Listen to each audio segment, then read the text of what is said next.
Bismillahirrahmanirrahim. Assalamu alaikum dear students. Today I am going to start lecture number 29. Today's topic is current issues and problems of Pakistan part 2. First of all, recap of the previous lecture. In the previous lecture we have covered following points: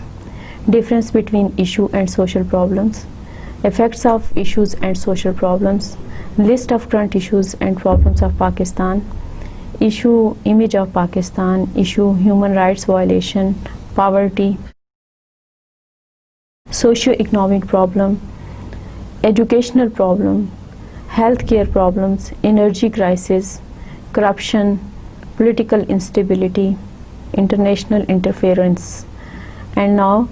today we are focusing on current issues and problems of Pakistan part 2. Today's problem is terrorism.